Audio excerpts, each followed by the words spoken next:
السلام علیکم آداب عرض ہے۔ جس کا انتظار تھا وہ شاکار آ گیا۔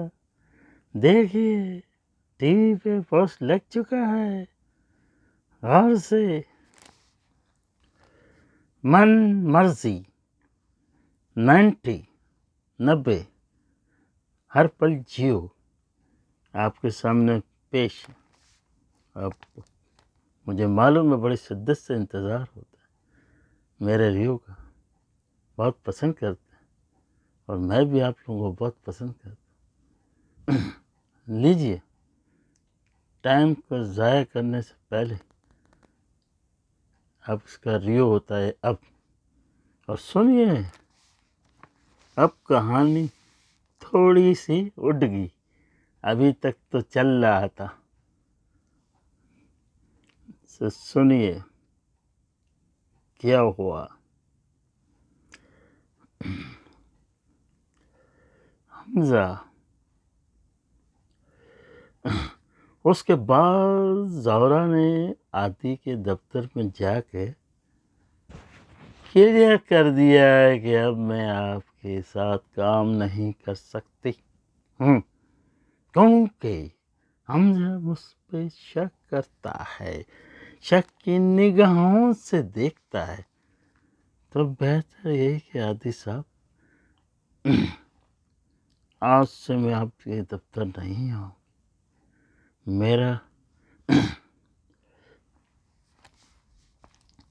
میرا گھر جو ہے ہل چکا ہے۔ حمزہ مجھ سے بات نہیں کرتا، اس کو شک شبہ ہو رہا ہے۔ بہتر یہی ہے کہ حمزہ کے شک کو دور کریں۔ زہرا کہتی ہے کہ آپ میری بات مان جائیں تو آپ اب شادی کر لیں تاکہ یہ شک کی دیوار ختم ہو جائے۔ آپ کی والدہ نے کی لڑکی کو پسند بھی کیا ہے، کر لیا ہے۔ میں اب آپ کے ساتھ کام نہیں کر سکتی، میری گرہستی خراب ہو رہی ہے۔ آپ کو اتنا سوچنا چاہیے، یہ نوکری شوکری پیسہ ویسا آنا جانا ہے، سمجھ آئی؟ اب حمزہ زہرا سے کہتا ہے کہ تم مجھے بتاؤ کہ آپ یہ بات صحیح ہے کہ آپ لوگوں نے کالج کے اندر آپس میں آپ کو ایک دوسرے کو چاہتے تھے یا شادی کرنا، یہ جو بولا ہے اس نے منشا نے؟ تو وہ کہتی ہے تو نہیں، یہ سب جھوٹ ہے، اس لیے کہ اس کا تو کام ہی ہے تلی لگانا، آپ کو معلوم ہے۔ بہرحال میں آپ سے جتنی محبت کرتی ہوں اتنی میں آپ کو نہیں معلوم، لیکن آپ مجھ سے بس زن ہے، پلیز آپ یہ چیز چھوڑ۔ اور یہ جو آئی ہے اب، کیونکہ اس نے سارا جو ہے نا خاندان میں آگ لگا کے آ گئی ہے، اور میں اس لیے اس کو رکھا ہوا ہے کہ یہ کہاں جائے گی، آپ میرے ساتھ مل کے سوچیں اس کا کیا کریں۔ تو اس کے بعد وہ جاتی ہے قبرستان، تو وہاں قبرستان میں نانا بھی آتے ہیں، کیونکہ اس کی بھی تو سجا کی بھی تو جو وائف تھی اس کی، مطلب نکاح کیا ہوتا تھا تو انتقال ہو گیا، تو وہ بھی آیا تھا، اس سے بات چیت ہوتی، کہتی مجھے لفٹ دے دو گے، مجھے چھوڑ دو گے، یہاں سے گاڑی تو نہیں ملے گی، برائے مہربانی مجھے چھوڑ دو۔ تو وہ کہہ رہے تھے صحیح ہے، تو اپنے باڈی گارڈ کو گاڑی لاتا ہے اور ڈرائیور اس کو بٹھاتا ہے اور راستے میں گپ شپ کرتے ہیں، کہتی میں تو ایسا تھی ویسا تھی، مجھ سے آپ نے بہت نفرتیں کی، بہت یہ بولا اپنے آپ کو اپنے گریبان میں دیکھو، آپ نے کیا کیا، آپ نے حمزہ سے محبت نہیں کی، آپ نے پیسوں کے لیے اس کی وہ ڈاکٹر تھا اس کی وجہ سے آپ کو کوئی محبت نہیں تھی، مجھے معلوم ہے، ہم نے بھی بہت غلطی کی اور آپ بھی اب غلطیاں کرنا چھوڑ دیں۔ اس کے بعد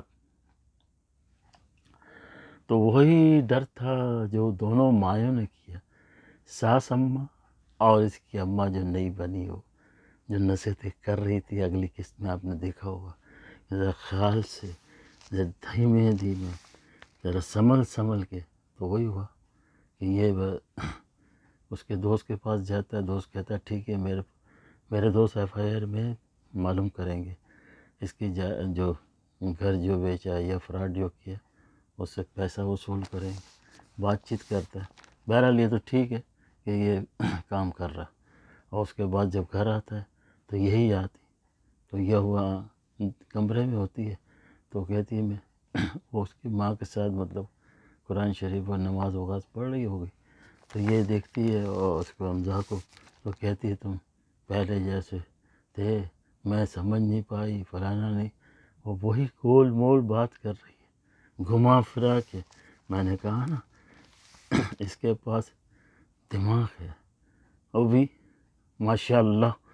تو وہ کہتا ہے کہ نہیں ایسی بات نہیں ہے، فلانا ڈھکنا، اتنے میں وہ آ جاتی ہے، آ کے دیکھتی یہ کیا بھائی، تو خود وہ کہتی ہے کہ تم دونوں میں کیا مسئلہ ہے، آپس میں بات چیت نہیں کر رہے ہیں، کیا بات ہے، وہ اس کمرے میں گھسا ہے، اس کمرے میں خیریت تو ہے۔ وہ کہتی ہے آپ کو فکر کرنے کی ضرورت نہیں، ہمارے اس میں ایسا کوئی نہیں ہے، اپنی مرضی سے سب ہوتا ہے، آپ بیچ میں جو ہے میاں بیوی کے دراڑ ڈالنے کی کوشش نہ کریں۔ اور وہاں میں کمرے میں تھی، امی جان کو نماز پڑھ کے قرآن سنایا کرتی تھی، سمجھ، جس کی وجہ سے میں وہاں تھی، کوئی حمزہ کیا تمہاری وجہ سے نہیں۔ کہتی ہاں ہاں میں بھی تو اب تمہارے ساتھ پڑھوں گی۔ بولے جاؤ اپنا کام کرو، اپنے کمرے میں جاؤ، سمجھ آئی، بس اتنا تھوڑا سا ڈانٹ دیا۔ آپ دیکھیں یہ تھوڑا سا ہے یا بوڑھا سا ہے، اب اگلی قسم دیکھیے کہ یہ تو تمہیں پتہ ہے یہ بچھو کی طرح ہے، جب موقع ملے گا ڈنگ مارے گی، بچھو کبھی بھی جتنا بھی ہو اس کو موقع ملتے ہوئے ڈنگ مارتا ہے، اس کی وہی نشانی ہے۔ آپ دیکھیے اگلی قسم میں ڈنگ لگتا ہے نہیں لگتا۔ تو آپ کہانی کہاں جاتی ہے، کیونکہ اس کا ٹھکانہ کہیں نہ کہیں تو ہوگا نا، اگر یہاں رہے گی تو پھر تو یہ ریڈ نشان جو آپ بولتے ہیں نا خطرے کا، یہ خطرے کا نشان ہے، اور یہ بچھو ہے، کسی وقت بھی ڈنگ مار سکتی ہے اور کہانی کا رخ موڑ سکتے ہیں۔ آپ اس رخ کو موڑنے کے دیکھنے کے لیے میرے چینل کو سبسکرائب کریں اور میرے ویڈیو کو غور سے دیکھیں، غور سے اور سبسکرائب کریں، اور کوشش انشاءاللہ اگلی اس میں آپ سے ملاقات کروں گا، وہ شاید 91 ہوگی، کیونکہ ابھی تک کہانی چل رہی ہے، تو چلیں، اللہ حافظ۔